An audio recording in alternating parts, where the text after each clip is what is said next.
Hi, everybody. Welcome. My name is Beth Friedberg, and I am a clinical social worker and the Associate Director of Pre- and Post-Adoption Services here at Spence-Chapin.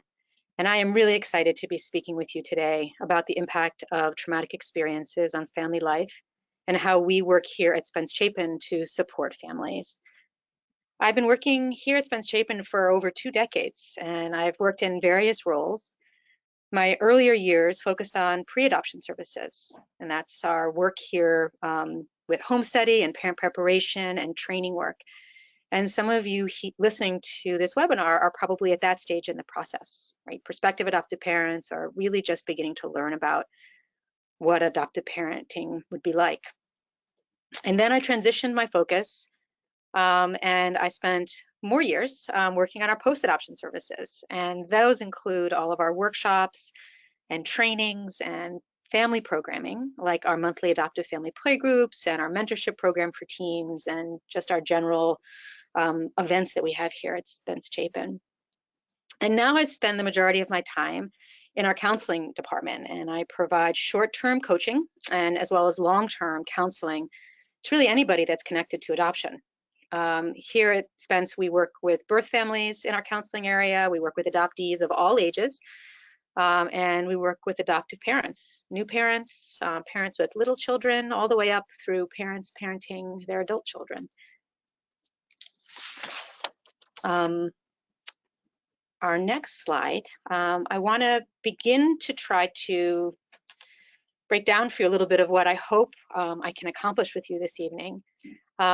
The webinar is going to be in 2 main sections. The first part, we're going to try to define and understand some of the key concepts, the different kinds of traumatic experiences, and I'm going to be focusing this evening on talking about attachment and also talking about how trauma affects our brain. And once we have a general understanding of this and some shared language together, we're going to move on to imagining together how you and your child's lives and your relationships may be impacted. That's really the thrust of our conversation this evening. What I hope I keep bringing it back to is how trauma affects relationships. And as you know, this is an enormous topic. It's of great importance. And there are volumes upon volumes of literature written about trauma. You can go to day-long, week-long conferences to understand this. And so I know that we're not going to be able to take a real deep dive today, but my goal is to really give you an overview of some of the key things that I believe are important for you to understand. And then you can do continued reading and learning. And also my hope is to be encouraging and to give you tools and tips and ideas about how to move forward with your parenting experience. I really do believe that once you have a firm understanding of how these events that occurred before you even met your child may have impacted them, once you have this understanding, you're going to be in a much better place. So let's get started. We're going to start by just briefly touching on what single incident traumatic event is. So trauma, right, in that language, it's used in a lot of different contexts, and I think it's helpful to think of trauma on a continuum.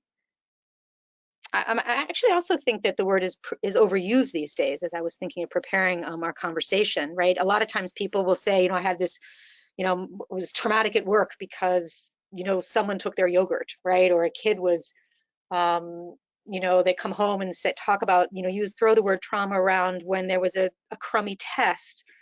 But for those of us in the adoption community, this word takes on a much more significant meaning, and it's much more serious.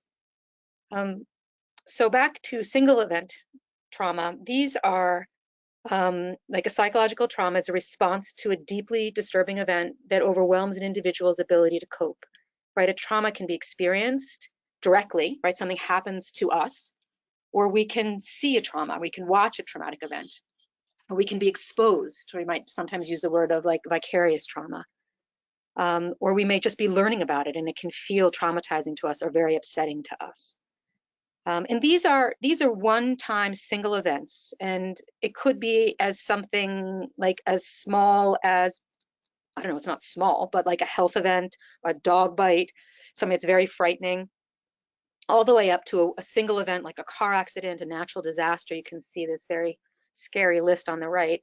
But the reality is that many of us have experienced some kind of traumatic incident, right? As I'm talking about this, maybe you're thinking yourself about things that have happened for you or people that you've loved, not necessarily your child.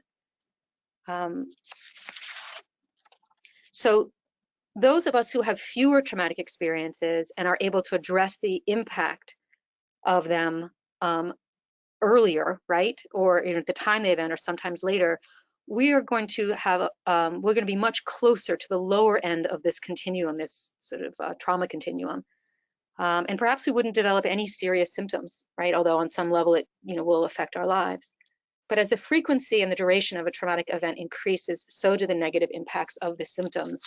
And that leads us to this, really what we're going to be focusing on, which is complex trauma. Sometimes you'll hear this referred to as complex developmental trauma. And I want to read this definition with you, and then we'll talk about it a little bit. So the term complex trauma describes both children's exposure to multiple traumatic events, right? So now we hear it's more than one, often of an invasive and interpersonal nature, and the wide-ranging long-term impact of the exposure.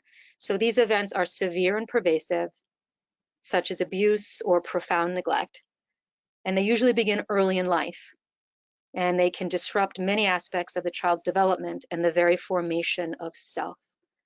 So hold on to some of that language, right? Early in life, severe and pervasive, they affect the very formation of self. It's hard to hear, right? When I read this, it's hard to take in. And that said, it's very important that that as adoptive parents, we really attend to this. So the next section talks about since they occur in the context of a child's relationship with a caregiver, right? In relationship with a caregiver, they interfere with the child's ability to form a secure attachment and bond, because these traumatic experiences are not happening out in the world, right? They're not happening where other people or other events or these random acts, right? They're happening with the adults who are supposed to be taking care of them and protecting them. So many aspects of a child's healthy physical and mental development rely on this primary source of safety and stability that's been disrupted. So we see that the trauma occurs in relationship with a caregiver and interferes with attachment. And this is where we're going to go next, to more fully understand how this happens, right? We really need to understand what happens when attachment happens successfully and what happens when it gets disrupted. Oh, sorry, I forgot. First, we're going to look at this slide about complex trauma. Oh my. So a reminder of some of the types of experiences that your children may have, right? And I underlined here neglect and institutionalization and separation from family members. We may also call that traumatic loss, because I really have come to understand that those are sort of the underlying factors that we really see that our kids and our parents are struggling with, although many of these other events may have also taken place. Okay, I think we can now we can go to the attachment cycle. Great. Okay. So child psychologists use the term attachment to refer to the interpersonal bond between a child and their caretaker. Often called the cycle of need or a trust cycle or an attachment cycle. Any of those terms will work, whatever you like better, right? And this attachment cycle occurs over and over again, right? It's built over time, and it really is the way that all of us became attached and connected to our caregivers, whether you had a secure attachment or not. This is the cycle that happened. So let's walk through it. So in the top of the cycle, we see that a child has a need, right? So what are the needs of a tiny little baby, right? Think for a minute, right? They need to be held, they need to be changed, they need to be fed. and we're tired and we're lonely and we're frightened, right? And these are the things that we need to survive. These are our basic survival needs. And as infants, right, we are completely and utterly dependent on our caregivers. And we are so vulnerable, right? So we express our behavior, right? Behavior is the language of children, right? I'm going to say that again because it's so important, right? Behavior is the language of children. And when a tiny baby coming around our cycle here is their behavior that they're going to express is what? It's going to be a cry, right? They're going to make a lot of noise. They're going to express their needs and they're going to try to get them met, right? We're going to, and what's the intervention, right? What do we do as caregivers when an infant cries, right? Well, in homes where a parent can attend to their children, right? We're going to pick up that baby, we're going to comfort them, we're going to talk in that really embarrassing parentese, oh, my baby, right? We're going to look right down at them and we're going to give them a hug and we're going to feed them and we're just going to love them up, right? When the parent is engaged and it sees and feels the child is nurtured, its need is met, right? And it's with the emotional quality that we meet that need. It's not just that they're getting fed, but there's eye contact, there's language, there's facial expressions, right? That child moves around that cycle, the child is relaxed, right? They start to build trust. And what happens is a child begins to co-regulate. Another really important concept to keep in mind, right? This little baby is learning how and what safety and regulation and calming feels like because they're learning it from their caregiver, right? The child relaxes, they fall asleep, and they also learn, if I have a need, it's going to get met. This need thing kind of works for me. I'm going to do it again, and I'm going to get my need met, right? So this cycle of need happens like this consistent, predictable need, right? Thousands and thousands of times during the first 2 years of life. The child builds trust, they build attachment, and they build security. And on the next slide, we can see, that attachment teaches the child, right? These things that I've just been talking about. The child believes they exist. They can see through their caregiver that they matter, that they actually exist in physical space. They count. Oh, if I have a need, this person thinks I'm valuable enough to get my need met. Oh, this world is safe, right? And all these big people around me or little people, whoever helping me, right? They're good. I should trust them, right? This is going to work out. And a child learns how to behave in synchrony with other humans through this simple shared activity. The child's brain begins to build the neurological pathways of learning and healthy social interactions.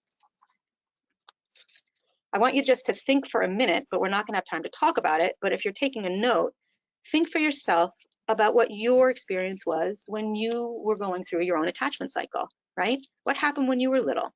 How might that affect the type of attachment style that you have? And how might that affect what it feels like for you to meet other people's needs, right? Because this experience continues throughout our lives, right? It doesn't only happen when we're little, it impacts us moving forward. It impacts your child, but it also impacts you. So on the next slide, just as a brief reminder, these are all the things that healthy attachment, right, does for us. And I put in blue, again, the ones that I think are the most significant. Children learn how to cope with frustration and stress because they're trusting and they're watching how someone else is teaching that for them, right? Okay, I think we're gonna, just in the interest of time, we're gonna move on because I think we touched on all of those enough. So as you can expect, we are now going to have to shift over to what happens when that need cycle doesn't work out, right? So we know what happens when there's a healthy attachment cycle, but now we need to look at what happens if it doesn't. And for all adopted children, there has been some kind of a disruption in this process, right? And for many children, the disruption in their attachment is severe, and it's really the cornerstone of much of their trauma. So again, we start at the top, right? A child is frightened or hungry, expresses their need through crying, right? Through making a lot of noise. But when we move over to the expressed behavior and we go into the intervention, we see that the need is not met by a caregiver, right? The child keeps crying, gets more agitated, maybe starts throwing things, starting to really try, but nothing happens. And there are a lot of reasons, right? Why a caregiver might not be able to be responsive, right? And that's going to be part of your child's story. Perhaps it's an overwhelmed caregiver in an orphanage environment. or a depressed or grieving parent who's unable to attend to another child's needs, or maybe something more problematic, situation of abuse or neglect, or because a parent is preoccupied with some kind of an addiction, managing poverty, or maybe this little child is being cared for by a sibling who simply doesn't know how to attend to the needs of a child. So I want to read to you, right? So basically, right, that child becomes anxious and they learn that I can have all of these needs, right? I can show all of this behavior, but these people are not going to come and take care of me. I came across some writing by Dr. Karen Purvis. Many of you probably know of her, or if you haven't yet, you will soon, right? She recently passed away, but the Institute of Child Development remains, and she wrote a really important book called The Connected Child, which I'll been borrowing some language from tonight. But I think that her language really helps us understand how attachment disruption leads to complex developmental trauma. I'm paraphrasing. And she says that deprived of a caretaker who touches and cradles the child, a growing child cannot learn to bond with other people or to even process sights or sounds or sensations. Without the sound of human voice, a child's brain does not develop language, comprehension, or speaking skills. And without looking at colors and textures, a baby's brain simply cannot develop the neural pathways it needs for visual skills. These exchanges cause the brain circuitry to grow. As a child watches her caregiver's facial expressions and sees how she interacts with others, she learns to read the meaning behind other people's faces and other people's behaviors. So without all of this vital sensory input, a child's brain circuitry can become impaired, right? This is why children, and we're going to get into this a little bit later, right? This is why children who are neglected or mistreated early in life so often display learning and social challenges, right? We're talking about attachment difficulties, right? Sometimes sensory challenges, right? And different kinds of startle responses, and struggles with transitions. And maybe many of you who are listening right now have noticed pieces of this in smaller or large doses in your own family system.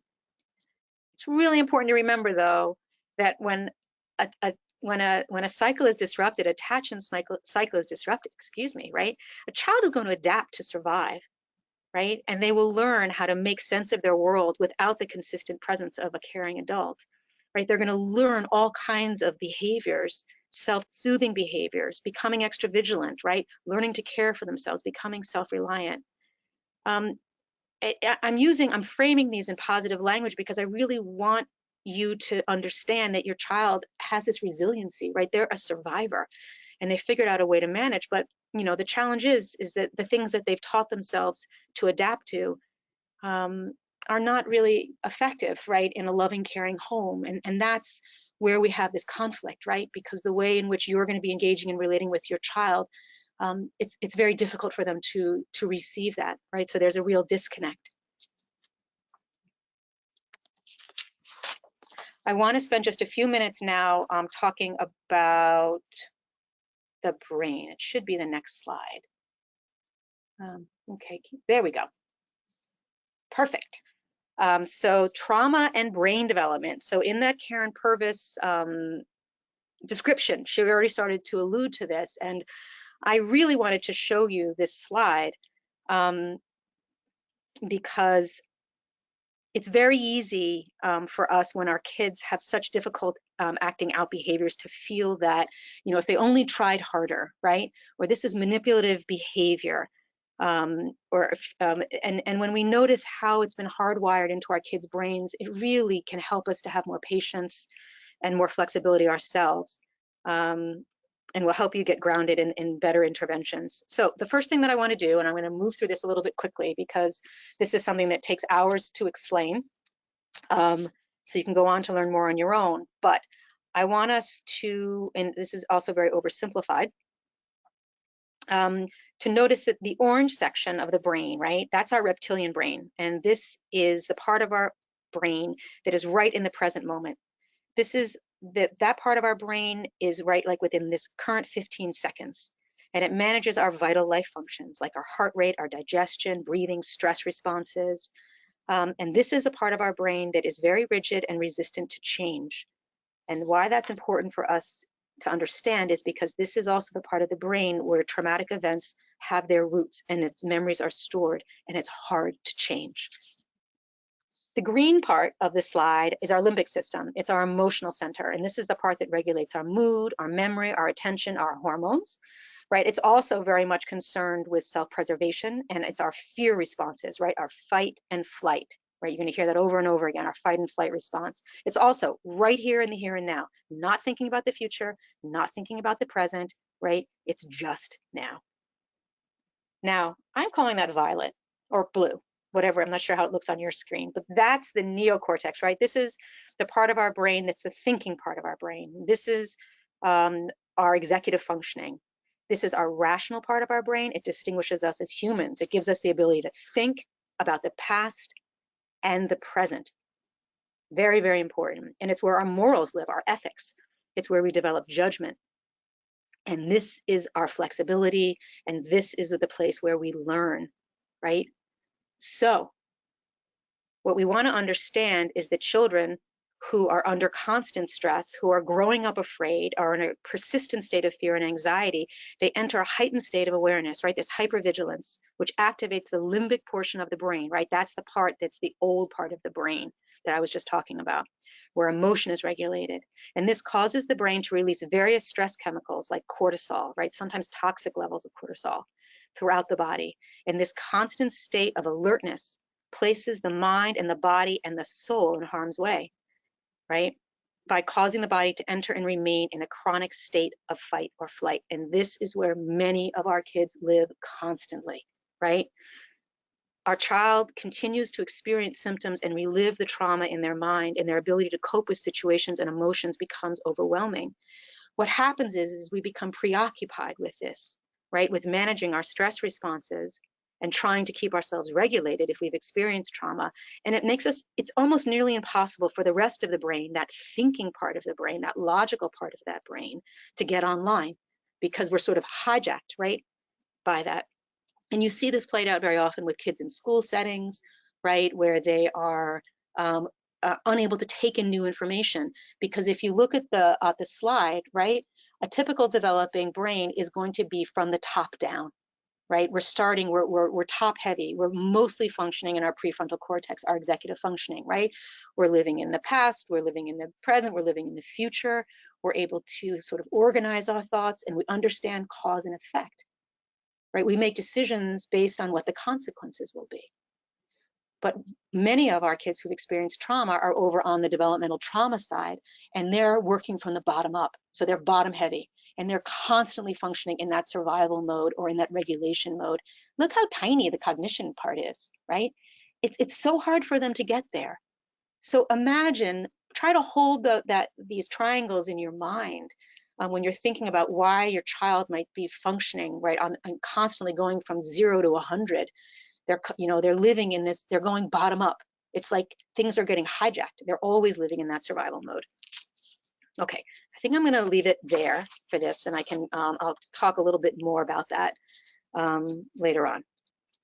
Now, okay, now we get to transition a little bit. We hopefully have a little bit of a working understanding and some language together to understand what traumatic experiences are, how it affects how disruptions in attachment, right, create challenges for our kids, and how that can affect our brain and other kinds of trauma. And now we're going to talk a little bit about interventions and how we can get help. And I'm going to speed up my words because I have a lot I want to say to you, and I also want to get the time to answer your questions. So I came across this cartoon, and I thought it was just very important for us to pause for a minute, because Pooh, right? Pooh, what's the bravest thing you've ever said? Asked Piglet. And Pooh says, help.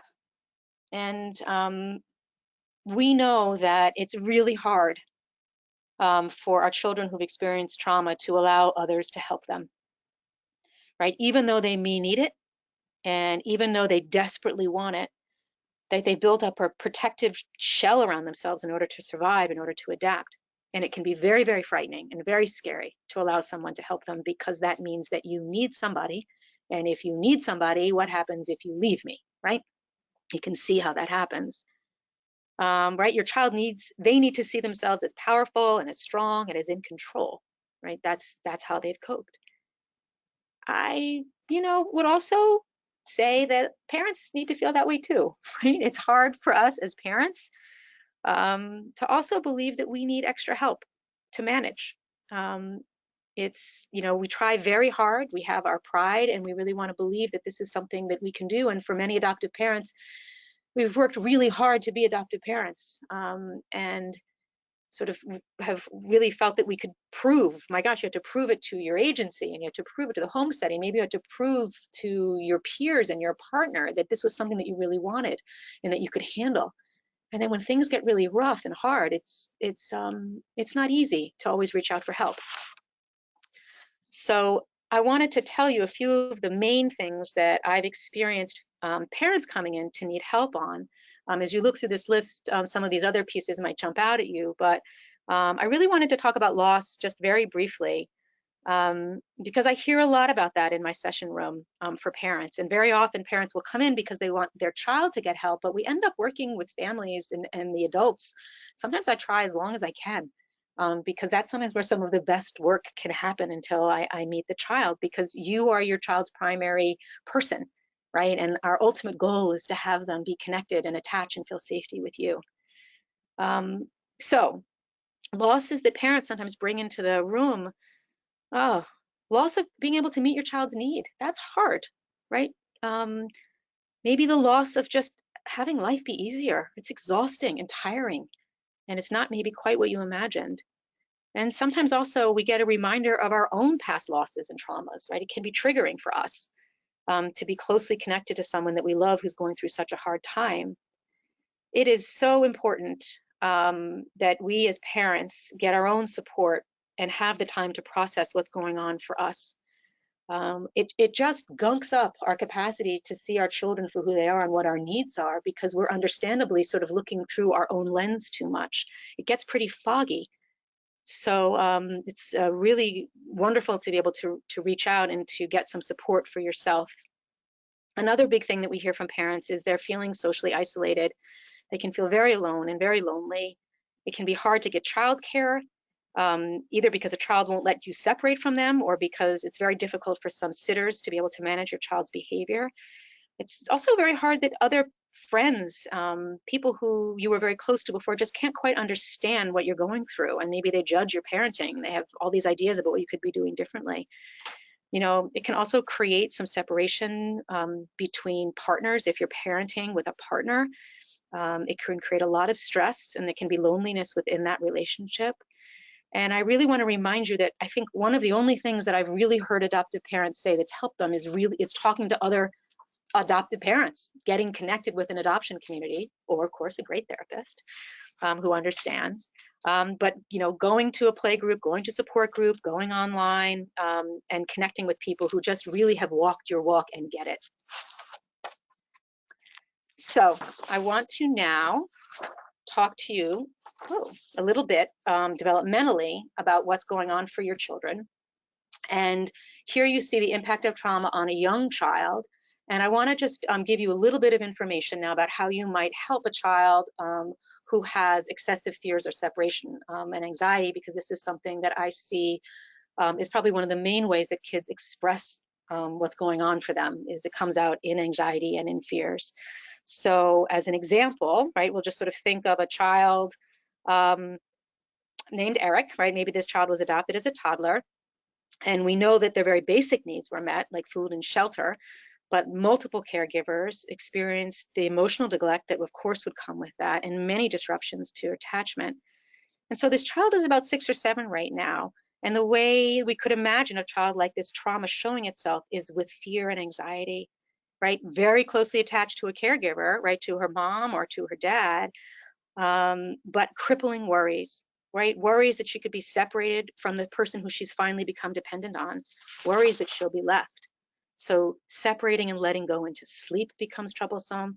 Play dates without a parent, just out of the question, right? Worries about people getting hurt, lots and lots of fears, really struggling to believe that the world is safe. right? Exhausting and terrifying for a child and overwhelming for a parent.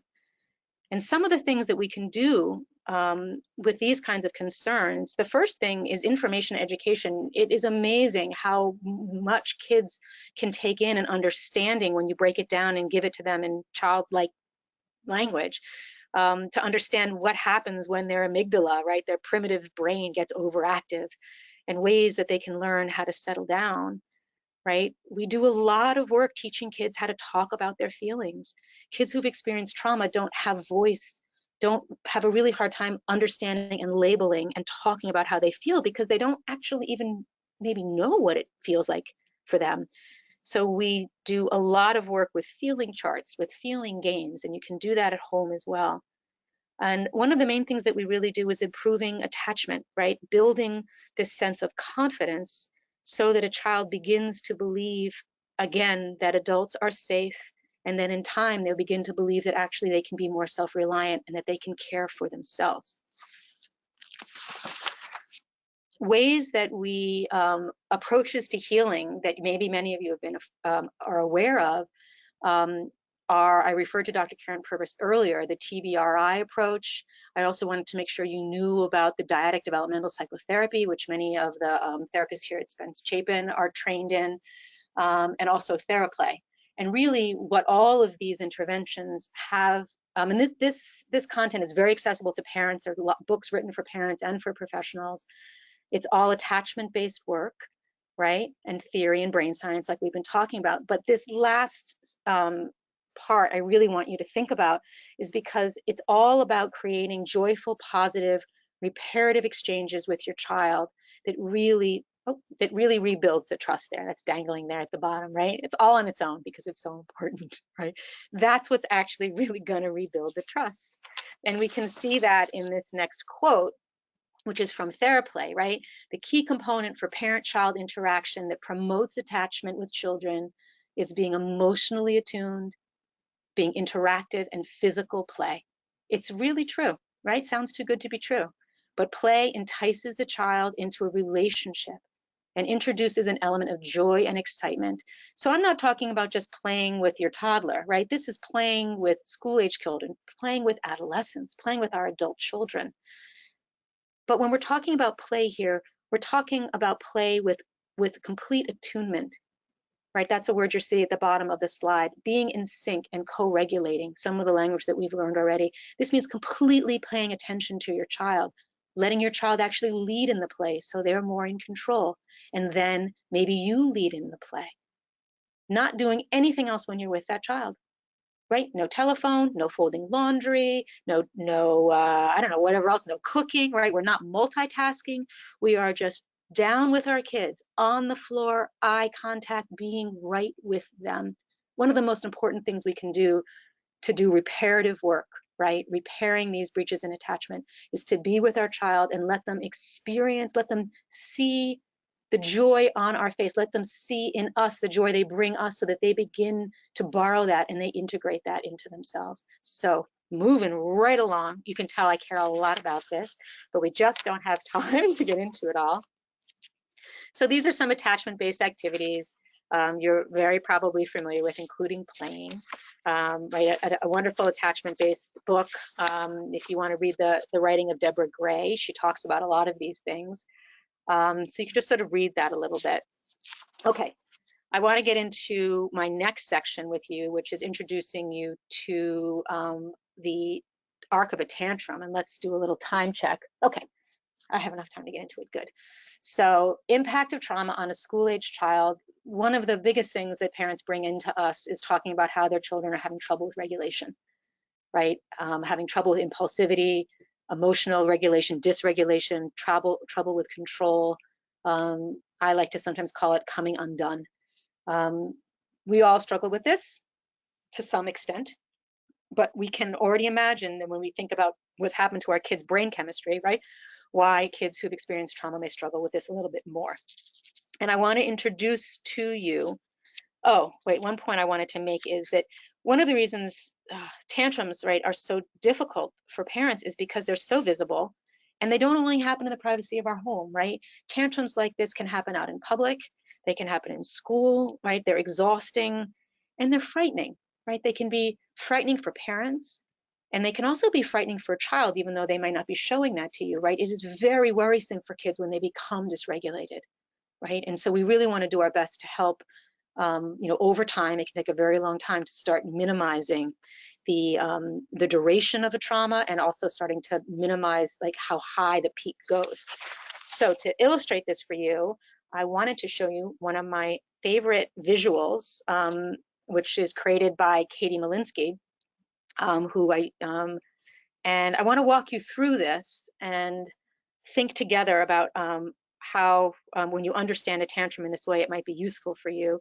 I think one of the reasons it's very important to have something tangible like this is that tantrums can just seem like completely emotional, but there's actually a little bit of a science to it. And when we can get a little control over it, it can be very helpful. And I use this kind of an arc or draw it with kids in sessions and with parents, and sort of fill it in independent, to each child's unique experience.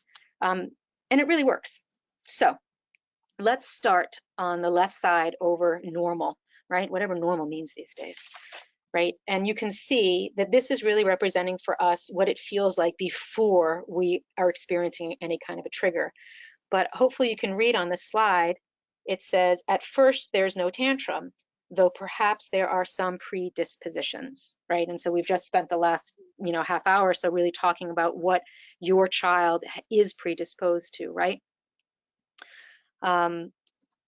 So we know that your child is on some level going to be predisposed to some kind of like a primitive reaction, right? Rage, they can get physically very angry, destruction, right? Their amygdalas are flooded, right? We already understand that.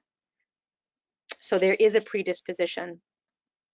I want you to think, as I'm talking about this, sort of draw another arc on top of it in your mind, and imagine for yourself what your tantrum arc looks like, right? How you experience your child's dysregulation, right? What it triggers in you, how you sort of rise and fall in this is 100% relevant to how your child experiences their own trauma, right? We talked about that co-regulation piece.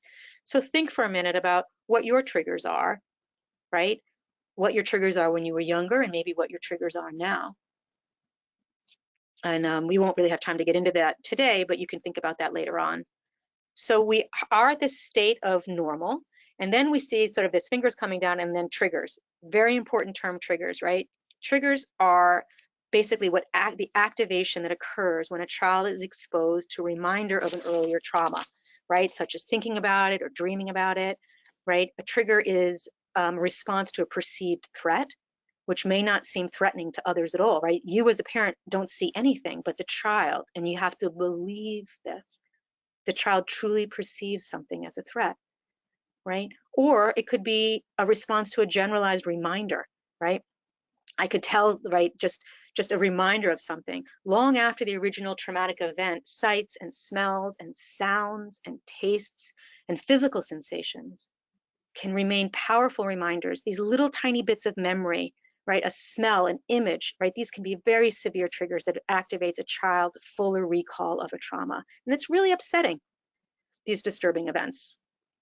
And they can be very, very upsetting because sometimes it feels like they're coming out of nowhere, right, but they're not. So what do we do? One of the things that we do to sort of prevent this escalation phase is that we begin to really know your own triggers, right? How you can stay settled so you don't avoid escalation, and really begin to understand your child's triggers. And how you do that is paying very close attention, keeping a log, noticing what it is that sort of starts your child to get nervous, what's getting their heart rate going.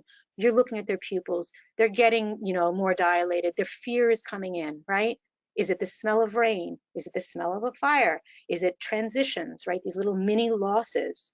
Is it the fact that they're being told no and they feel like they're losing a sense of control, right? You know your child. You pay attention to that. You take that very, very seriously. So to avoid escalation, you're going to be trying to actually prevent those triggers from happening. And once you see them starting, you're going to say to your child, hey, sweetie, you know what? I think maybe let's just take a few minutes before we go into the mall, and maybe we're going to practice some of our breathing techniques, right? We have a whole emotional regulation protocol here at Spence, and part of that really involves learning how to settle your nervous system, right? Different kind of mindfulness, breath work.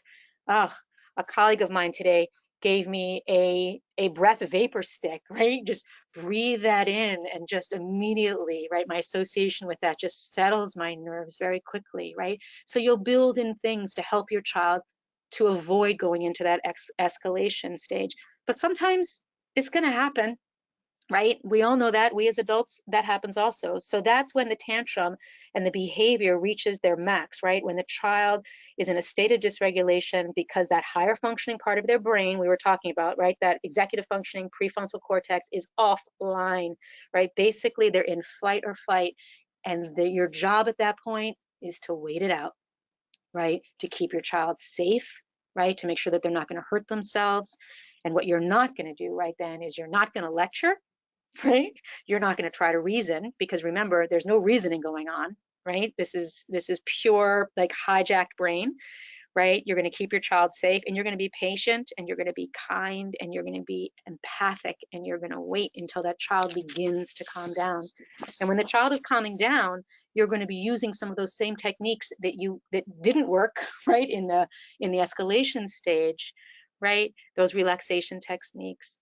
You're not going, right? You're going to, and your child will teach you what helps them to calm down, right? Kids have taught me that, in the session room, some kids really like to be alone.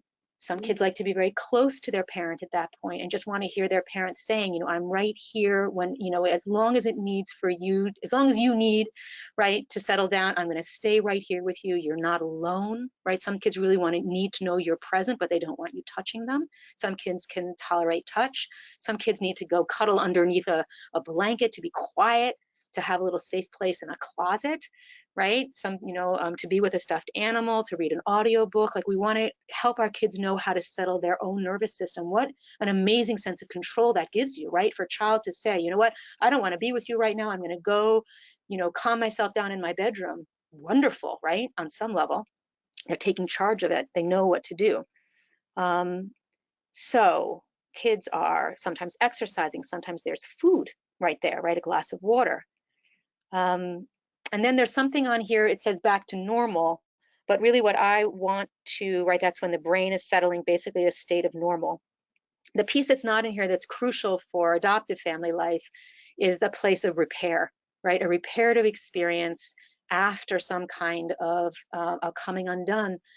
Because remember, your child, even if they're not saying it, is so frightened that they might have, that their feelings could have been so big, that it could have been so ugly and so bad that maybe you're going to leave them, right? Maybe I've done it this time, right? I am going to be left again. So even if you feel like, of course they know I'm not going to leave, right? They've been in my home, we've been a family for 10 years, right? You want to exaggerate these points. You want to find some special reparative way to help that child know that things are okay, right? Maybe that's a special game you play, a look, a touch, a food you eat together, or maybe it's words, right? Maybe you can just sort of say things like your child, like, sweetie, I know that was a very frightening experience, and I want you to know that I can, that I can take that, and that I know this is scary for you, and that I'm not going to leave, and that we're a family, and we're a family forever. You want to say those words for your child. Wow, I think we made it through the tantrum arc. And time check for us is, I just wanted to put this slide out here in case I forgot to remind you of some things that you would need to do to help your child to relax. So you can just take that in. Right, a lot of these activities are rhythmic activities because they also help with integrating and regulating as well as calming, right? Yeah, we do a lot of work teaching kids different types of breath work and meditation. And even when they say to me, I'm not going to do that, I don't like breathing, I see that they bring it back into the playroom later on, or they'll joke about it, or they'll tease me, or they'll tell me that they taught it to somebody else, right? Because that's what kids will do. They'll push it all away, and I'm not doing that, and that's stupid. But it's coming in. You're planting all these seeds so that later on, your child will be able to take advantage of them. So I think we're at the place for questions. And we had some questions that came in before we started that I will start with, and then we will look at if there were any questions that came in during the webinar, or if you would like me to clarify something. Now is your time to type it into the, let's see, what's that called, into the chat section of the webinar. And if I can't get to those questions today, I would be happy to try to respond to you later, or we could have a phone call or a coaching session. Okay. So one question that we got,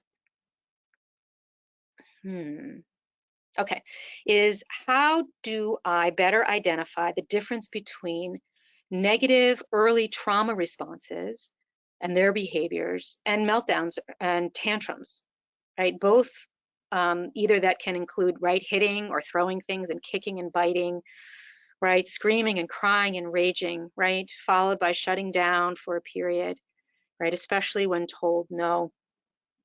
Oh, right. I'm sure there are so many people listening right now, if they're parenting, who have shared that experience with you, right?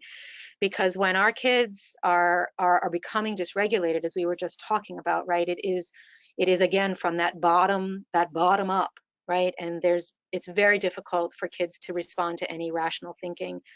You know, I don't really know for sure, right? I don't think we know for sure how to distinguish between a regular old tantrum or a tantrum that is caused by trauma. But one way you would know whether or not it's coming from a place of trauma is, you know, reminder that for a child who's experienced trauma, they're really not able to respond to consequences or even natural consequences, right? Because when they're becoming dysregulated so easily, it's likely that they're functioning again from this primitive part of their brain. And so if your child is not able to sort of take in this cause and effect, right, where we say, you know, Sammy, you know, if you're, you know, when we have this kind of a problem, I'm not able to bring you to the birthday party, or I can't give you the iPad back, and you're going to have to wait a week. If you find that a child is kind of dismissive of that, right, they can't integrate that, it's much more likely that it's coming from a place of trauma, and then you really want to be working much more on the attachment piece. And you want to be working on doing that reparative parenting so that a child begins to understand their worth and begins to understand how they impact other people's relationships and how their other relationships impact them, because that piece of their brain wiring may have been disrupted early on. Okay, so I think I'll go on to another question. We had a question about if a child, so is it typical and trauma related that a child is overly compliant with strangers, right, and new people, for instance, teachers, right, but starts to rebel more as a child gets to know people, right? So it's sort of like once they get closer to people, then they start rebelling, right? So the person who wrote in this question is saying, you know, even 3 years after being in a stable adoptive home, right?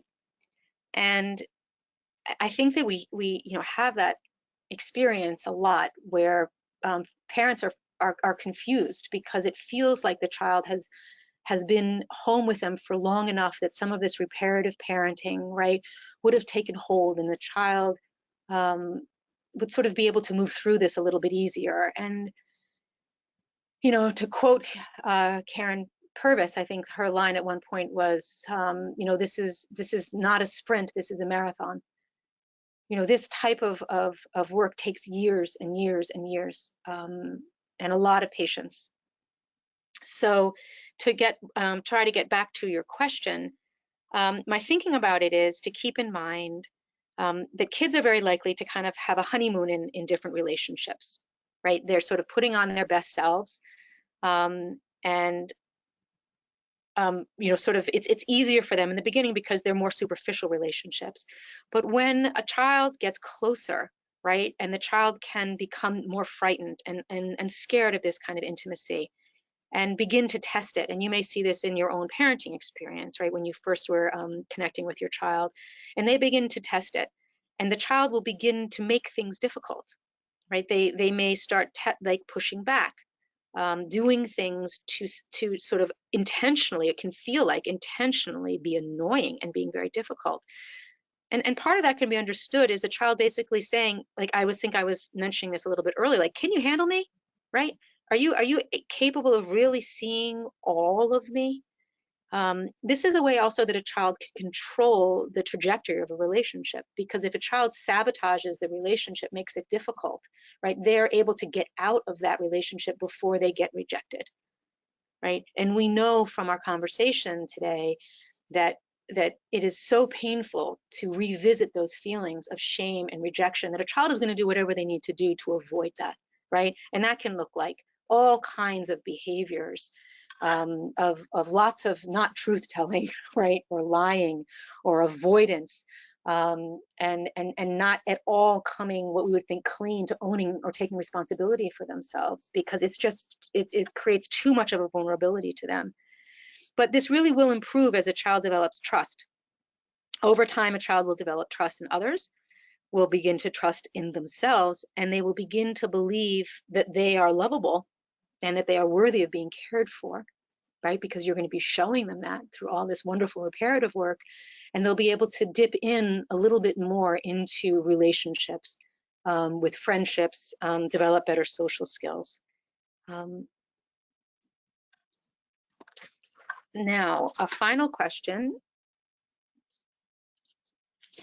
that I want to respond to, and I might be able to also tie it into a question that just came in, was we had a question that's talks about, I'm interested in eliciting stories from my child about her past trauma in order to better understand her experience prior to adoption and be able to be a support, right? To be comforted, right? This mom really wants to be there for her daughter, yet there is considerate resistance, right? How does one go about bridging this distance? And when I read this question, I was really struck, and I think it was really valuable to sort of conceptualize the word bridge, right? Because that is actually exactly what you're doing, right? You're beginning to slowly build these connections to your child, and each sort of like wooden slate of that bridge can be thought of building more emotional trust and more emotional safety, right? So that your child is able to reveal her story. It's so important for kids to be able to reveal their stories in their own time and when they're ready, which is so difficult for us because we're so eager to help them, right? And it's painful to think that there's a piece of them that you don't even know about, and that they're holding, and that they're holding so close and so private. But your child didn't have any control over what happened to them before, right? But they do have control over how they share it and when they share it. And in a way, we want to respect that, as difficult as it can be. But for a child to be able to do this, right, they need to have a couple of things in place. Just a few of them are what we were talking about a little bit before, which is actually having the language to describe their thoughts and feelings. And we know that many of our kids don't have that capacity. So a way that we can support our kids without actually knowing everything, right, is to be continuing to talk with them, giving them opportunities to describe their internal states, giving them voice, right? Our kids did not have a voice. So giving them all kinds of opportunities to know that they're heard and to know that you can receive their story, even if it's not the specifics of their trauma, is building that bridge so that when the time is right, they feel that safety, that they have the capacity, and that they can trust themselves to be that vulnerable with anybody, right? They're frightened themselves of talking about that trauma because it's too upsetting to think about what could happen if they relive that. A lot of times, families work with counselors. It's a good place to get support in this kind of a situation, but it will happen over time. I do believe that it will. Okay, let's see if we have time for a few more questions. Yeah.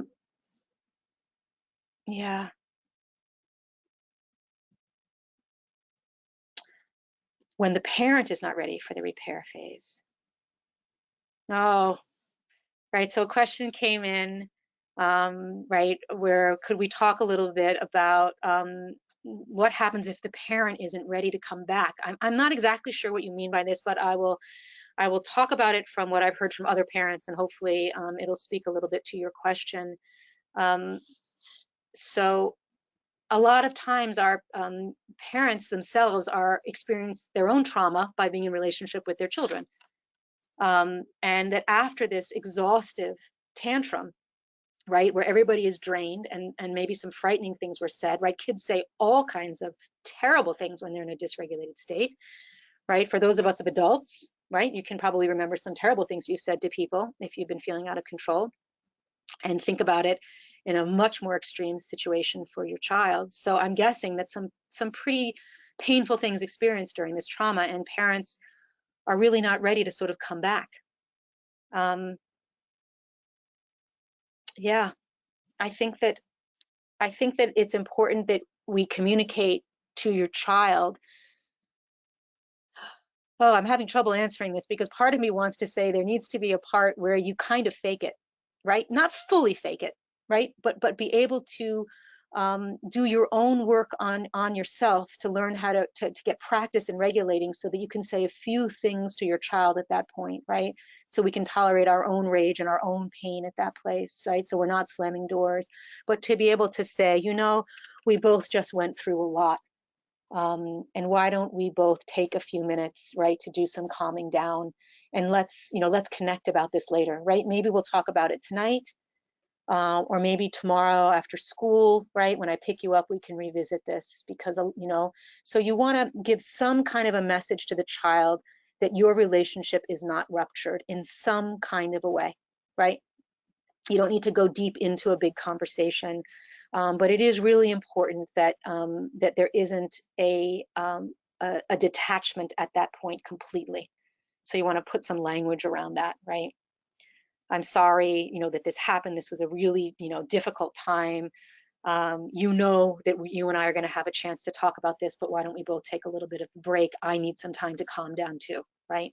When you go through something so powerful, I care about you so much. I love you so much that I have an experience myself, right? And a lot of times parents, it just reminds me, we get very tearful, we get very emotional, and we need to learn how to be able to talk to our kids about that, and to remind them, that we have our own experiences that are big. We have big feelings as parents, just like they have big feelings as children, but that we're going to take care of our own feelings, and that our child is not responsible to take care of us, right? So I'm kind of putting out a few different things there.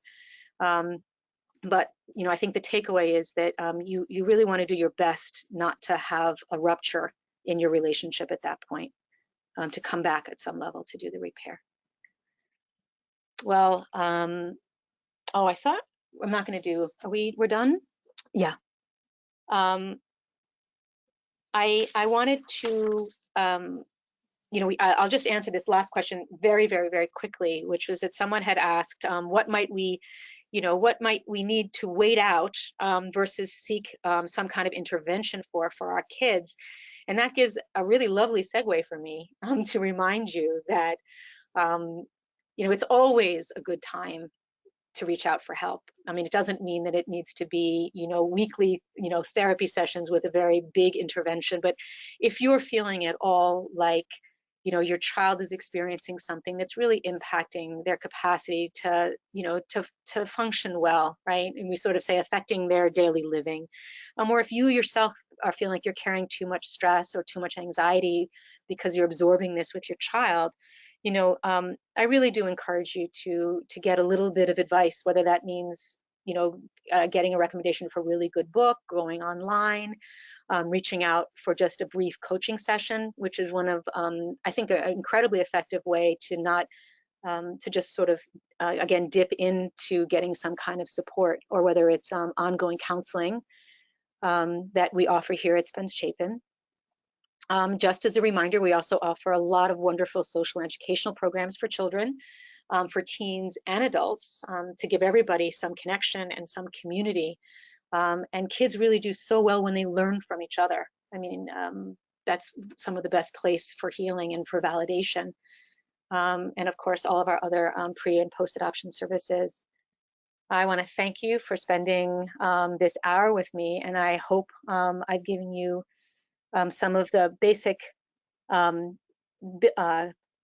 building blocks to help you understand some of the experiences that your children are having.